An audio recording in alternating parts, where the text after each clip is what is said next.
السلام علیکم، میرا نام سلمان نسیم ہے اور اس وقت آپ اینیمیشن کے کورس کا 26واں لیکچر دیکھ رہے ہیں۔ آپ نے بہت دفعہ سنا ہوگا، میں اکثر ریکمینڈ کرتا ہوں کہ آپ اپنے رینڈرز کو امیج فارم میں بنائیں تاکہ آپ کے پاس اس کے بعد پوسٹ پروسیسنگ میں آپ کے پاس فریڈم زیادہ ہو۔ لیکن پھر ایک دوسرا سوال آ جاتا ہے کہ ہم اسے امیج فارم میں تو بنا لیں گے، لیکن اس کے بعد ہم اس کے اوپر ساؤنڈ کس طرح سے لگائیں گے؟ میں لپ سنکنگ کی بات نہیں کر رہا، آپ اس کے ذریعے لپ سنکنگ بھی کر سکتے ہیں، لیکن اس کے لیے آپ کو تھوڑا سا اسمارٹلی سوچنا پڑے گا۔ میں ایک بات کر رہا ہوں کہ آپ نے ایک امیج سیکوینس رینڈر کر لیا ہوا ہے یا پھر آپ نے ویڈیو سیکوینس رینڈر کر لیا ہوا ہے، لیکن اب آپ نے اس کے اوپر ساؤنڈ لگانی ہے، تو اب آپ کیا کریں گے؟ اب آپ کو بلینڈر سے باہر جانا پڑے گا؟ نہیں، آپ بلینڈر کے اندر ہی یہ سارے کام کر سکتے ہیں۔ بلینڈر کے اندر ہی ایک ٹیب ہے جسے کہتے ہیں ویڈیو ایڈیٹنگ۔ اب یہاں پہ جا کے آپ کو نام سے پتہ چل رہا ہے کہ یہاں سے کیا ہوگا، یہاں پہ ہم ویڈیو ایڈیٹنگ کریں گے۔ تو آج ہم اسی کے اوپر تھوڑا سا کام کریں گے۔ تو آپ ویڈیو ایڈیٹنگ والے ٹیب کے اوپر کلک کر دیں، میں اسے اٹھا کے یہاں پہ لے جاتا ہوں۔ تو یہاں پہ میرے پاس یہ فائل براؤزر ہے، یہ جو بھی میں یہاں پہ اسٹرپ ایڈ کروں گا، میں مووی ایڈ کروں گا یا پھر امیج ایڈ کروں گا، وہ یہاں پہ ڈسپلے ہوگی۔ اس کے علاوہ یہاں پہ رینڈر کی ریزولیشن ہے، جو یہ چیزیں وغیرہ ہم لوگ اس پچھلے لیکچرز کے اندر کور کر چکے ہیں کہ اس رینڈر ٹیب کے اندر کیا کیا چیزیں آتی ہیں۔ انشاءاللہ آگے اور ڈیٹیل میں اس میں بات کریں گے۔ اور یہاں پہ ہمارے پاس ویڈیو سیکوینس ایڈیٹر ہے، جس میں ساری اسٹرپ وغیرہ اسی کے اندر ہی ہم زیادہ کام کریں گے۔ اور اگر آپ اس کا تھوڑا سا یوں اوپر کریں، اس طرح سے تھوڑا سا اوپر لے جائیں، تو آپ کے پاس یہاں پہ جا کے یہ ٹائم لائن ہے، اور ٹائم لائن وہی جس طرح سے ہم پہلے کام کرتے تھے وہی ٹائم لائن ہے۔ چیز کیا ہے، ان دونوں میں ڈفرنس کیا ہوتا ہے کہ یہاں پہ ہم اسٹرپ وغیرہ ایڈ کرتے ہیں، ٹائم لائن ہوتی ہے کہ آپ نے کتنی لمٹ تک چیزوں کو کنٹرول کرنا ہے، آپ کا کرسر کدھر ہے، ایک اسپیسیفک چیزوں کے لیے ہوتی ہے۔ تو ہم سب سے پہلے ایڈ کے بٹن کے اوپر کلک کریں گے۔ ایڈ کے بٹن کے اوپر کلک کر کے یہ ہمیں کافی سارے آپشن دے رہا ہے کہ آپ سین ایڈ کر لیں، آپ کلپ ایڈ کر لیں، آپ ماسک ایڈ کر لیں۔ یہ تین چیزیں ایسی ہیں، ذرا تھوڑے سے جب آپ پرو لیول کے اوپر جاتے ہیں تب آپ یہ چیزوں کو ایڈ کرتے ہیں۔ اس سے نیچے آ جائیں، یہ بالکل بیسک چیزیں ہیں۔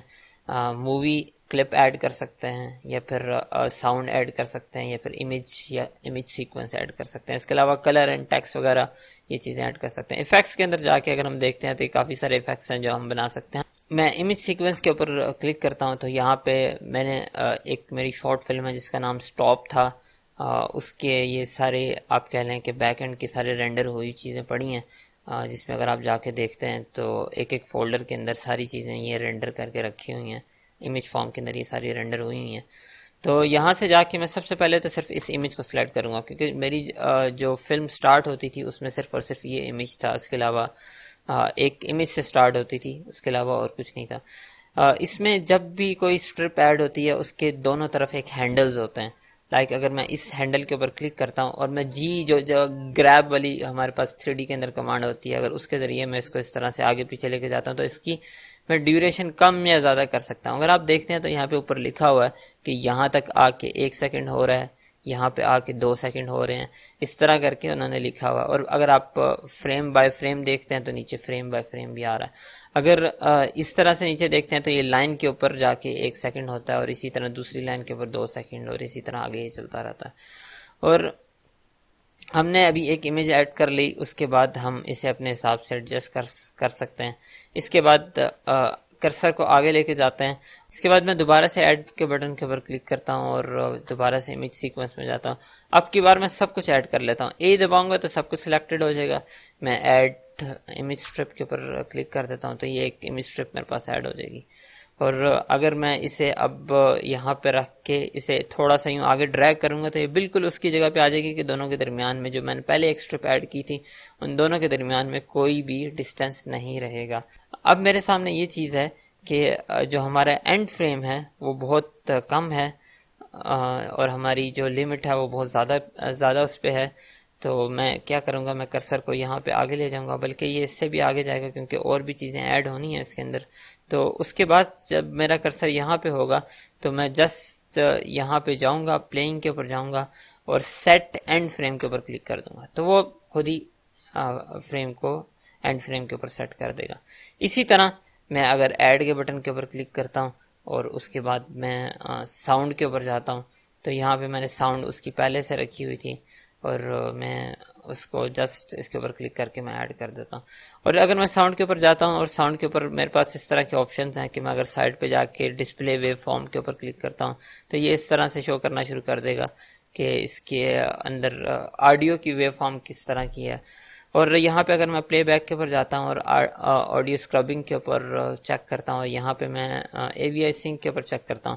اب یہ ہوگا کہ جب میں اسے پلے کروں گا, جب میں اسپیس دبا کے اسے پلے کروں گا تو یہ اس کے اوپر آڈیو اسکربنگ کرے گا. مطلب اگر میں اسے اس طرح لے کے جاؤں گا تو یہ آڈیو کو تب بھی پلے کرے گا.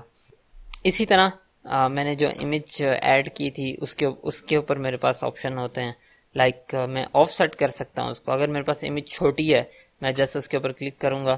ابھی میرے پاس جو ریزولیوشن سلیکٹڈ ہے وہ 1080 کی ہے, اور جو میرے پاس جو پکچر ہے وہ 720 کی ہے. تو جیسے ہی میں نے آف سیٹ کے اوپر کلک کیا اور تو اس نے جو میری امیج کا آف سیٹ تھا جو 1280 720 کا آف سیٹ تھا اس نے اس کے اوپر اس کو کر دیا. اور میں اس طرح سے پھر امیج کو موو بھی کر سکتا ہوں اگر میں کرنا چاہتا ہوں, اور میں جس بھی پراپرٹی کو موو کر سکتا ہوں میں اس کے اوپر کی فریم بھی لگا سکتا ہوں. ایک اور چیز ہوتی ہے ہمارے پاس, اسے کہتے ہیں بلینڈ موڈ. یہ بھی الفا اوور کے اوپر سلیکٹڈ ہے. اگر یہ اوور ڈراپ کے اوپر یا پھر گاما کراس کے اوپر اس طرح کی چیزوں کے اوپر سلیکٹڈ ہے, آپ الفا اوور کے اوپر لے کے آ جائیں. اس کا فائدہ کیا ہوتا ہے کہ میں جب اس امیج کے نیچے اگر کوئی بھی اور امیج ایڈ کروں گا میں یا پھر ویڈیو ایڈ کروں گا, میں اگر جا کے امیج ایڈ کرتا ہوں اور اس بیک سائڈ پہ جا کے اگر میں اس والے امیج کو ایڈ کرتا ہوں اور اسے میں جی دبا کے وائی ایکسس پہ نیچے لے آتا ہوں تو اب یہ اس کے بیک گراؤنڈ پہ شو ہوگا. اسی طرح آپ جب لوگو لگانے ہوتے ہیں, ہم نے کسی چیز کو اوپر لوگو لگانے ہوتے ہیں تو ہم اس طرح سے چیزیں لگاتے ہیں.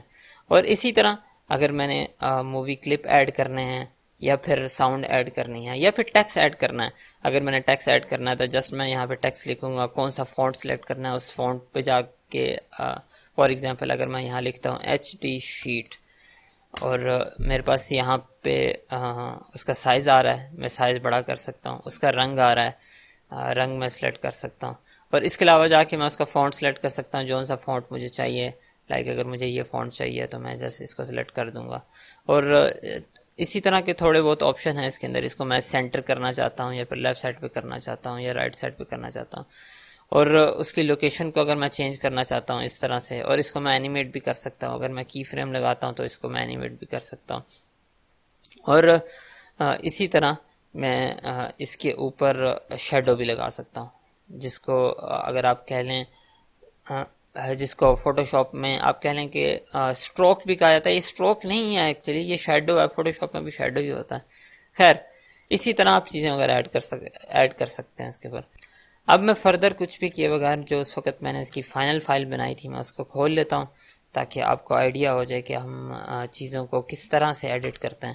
تو آپ اگر اسے دیکھتے ہیں, اس فائل میں دیکھتے ہیں کہ میں نے یہ ٹیکسٹ ایک پکچر پہ رکھ کے اس طرح سے اس کے اوپر رکھے تھے, اور اسی طرح ہر ٹیکسٹ کو رکھا تھا. کسی کے اوپر میں نے ایفیکٹ لگائے تھے. یہاں سے اگر آپ ایڈ پہ جائیں گے, آپ 2 پکچر سلیکٹ کرتے ہیں تو 2 پکچرز کے درمیان میں ایفیکٹ لگا سکتے ہیں. یہ ایفیکٹ وغیرہ دیکھنے کے لیے آپ اسی کے اوپر ایک چھوٹی سی سیریز ہے, ویڈیو ایڈیٹنگ کے اوپر ایک چھوٹی سی سیریز ہے میری, میں اینڈ میں اس کا لنک لگا دوں گا, آپ اسے دیکھ سکتے ہیں. تو سمپلی آپ کو یہ چیزیں سمجھانی تھی کہ آپ کو یہ کام کرنے کے لیے بھی آپ کو بلینڈر سے باہر جانے کی ضرورت نہیں ہے.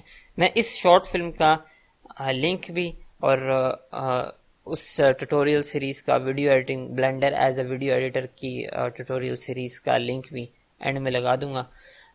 ہوپ سو یہ چیز آپ کے بہت سارے مسئلے حل کر دے گی اور انشاءاللہ آپ کو بلینڈر سے باہر نہیں جانے دیں گے. تو اب آپ کو پوسٹ پروسیسنگ کرنے کے لیے بھی یا پھر اس طرح کے کام کرنے کے لیے بھی بلینڈر سے باہر نہیں جانا پڑے گا. میں نے یہ بڑی شارٹ سی ویڈیو بنائی ہے, اس پہ میں نے ٹیکنیکلٹیز یعنی لائک اگر آپ ایڈ پہ جاتے ہیں اور یہ ایفیکٹس کے اوپر جاتے ہیں, جہاں سے آپ ایفیکٹ اسٹرپس کے اوپر جاتے ہیں, جہاں سے جا کے آپ ویڈیو کے اوپر ایفیکٹ لگا سکتے ہیں, بیسک ایفیکٹ لگا سکتے ہیں, لائک گیما کراس کر سکتے ہیں یا پھر الفا اوور کر سکتے ہیں یا ٹرانسفارم کر سکتے ہیں, اس طرح کی چیزیں. اور ایڈجسٹمنٹ لیئرز ہیں, اس کے بعد ماسکنگ ہے. یہ ذرا تھوڑی سی ایڈوانس لیول کی چیزیں ہو جاتی ہیں. میں نے بالکل آپ کو بیسک سکھایا. اس کی ریزن یہ ہے کہ آپ وہاں سے امیج کو رینڈر کریں, یہاں سے آ کے آپ ساؤنڈ لگائیں اس کے اوپر اور انجوائے کریں. یہ سب کچھ کرنے کے بعد یہاں سے جا کے آپ نے جسٹ آپ نے انکوڈنگ سلیکٹ کرنی ہے, وہ والی جو کہ ویڈیو انکوڈنگ سلیکٹ کرنی ہے. یہاں پہ FFMG سلیکٹ کر لیں اور اس کے بعد نیچے انکوڈنگ میں جا کے AVS سلیکٹ کر لیں یا MP4 سلیکٹ کر لیں, اور اسی طرح کیونکہ آپ نے آڈیو لگایا ہوا ہے تو آڈیو میں جا کے MP3 سلیکٹ کر لیں. یہ سب کچھ کرنے کے بعد جب آپ رینڈر پہ جا کے رینڈر اینیمیشن کے اوپر کلک کریں گے تو جو آپ نے ادھر سلیکٹ کی ہوئی ہے, یہ جو ڈیسٹینیشن سلیکٹ کیا ہے, یہاں پہ آپ کے پاس ایک ویڈیو فائل آ جائے گی. تو یہ چیز سکھانے کا مقصد یہی تھا کہ جب آپ چیزیں بنا لیتے ہیں, جب اس طرح کی آپ چیزیں بنا لیتے ہیں, اس کے بعد ایک نیا چیلنج سامنے آتا ہے, وہ یہ ہے کہ ہم نے اس کے اوپر ساؤنڈ کیسے لگانی ہے. انشاءاللہ اب اس کے بعد, آج کے بعد آپ کے سامنے یہ چیلنج نہیں آئے گا. تو آج کے لیے اتنا ہی تھا. انشاءاللہ نیکسٹ ویڈیو میں آپ سے ملاقات ہوگی. اپنا بہت خیال رکھیے گا. اللہ حافظ.